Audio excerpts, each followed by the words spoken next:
கொல்கத்தா உயர்நீதிமன்ற நீதிபதி கர்ணனுக்கு மருத்துவ பரிசோதனை நடத்த உச்சநீதிமன்றம் உத்தரவிட்டுள்ளது. இதற்கு பதிலடியாக உச்சநீதிமன்றத்தின் 7 நீதிபதிகளுக்கும் மனநல பரிசோதனை செய்ய நீதிபதி கர்ணன் உத்தரவிட்டுள்ளார்.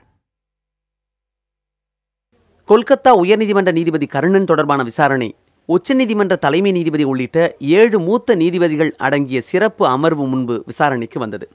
அப்போது கொல்கத்தா உயர்நீதிமன்ற நீதிபதி கர்ணன் விசாரணைக்கு ஆஜரான போது ஒரு கருத்தையும் விசாரணைக்கு பின் வெளியில் சென்று மற்றொரு கருத்தையும் என மாற்றி கூறுவதாக அமர்வு தெரிவித்திருக்கிறது. இதனால் கொல்கத்தா அரசு மருத்துவமனை மருத்துவர்கள் நீதிபதி கர்ணனுக்கு வருகிற 5ஆம் தேதி மருத்துவ பரிசோதனை நடத்த வேண்டும் என்று உத்தரவிட்டுள்ளது. இந்த மருத்துவ அறிக்கையை வரும் 8ஆம் தேதிக்குள் உச்சநீதிமன்றத்தில் சமர்ப்பிக்க வேண்டும் என்றும் சிறப்பு அமர்வு உத்தரவிட்டுள்ளது. இந்த உத்தரவுக்கு பதிலடியாக உச்சநீதிமன்றத்தின் 7 நீதிபதிகளுக்கும் மனநல பரிசோதனை செய்ய நீதிபதி கர்ணன் உத்தரவிட்டுள்ளார். தமக்கு மருத்துவ பரிசோதனை செய்ய மேற்கு வங்க டிஜிபி நடவடிக்கை எடுத்தால் தாமாக முன்வந்து அவருக்கு இடைநீக்க உத்தரவு பிறப்பிக்க உள்ளதாகவும் நீதிபதி கர்ணன் தெரிவித்துள்ளார். இது தொடர்பாக புதிய தலைமுறைக்கு தொலைபேசி வழியாக பேட்டி அளித்திருக்கிறார். உச்சநீதிமன்றத்துடைய ரெகுலர் ஆட்சியில தான் ஹைகோர்ட் தலையிடக்கூடாது.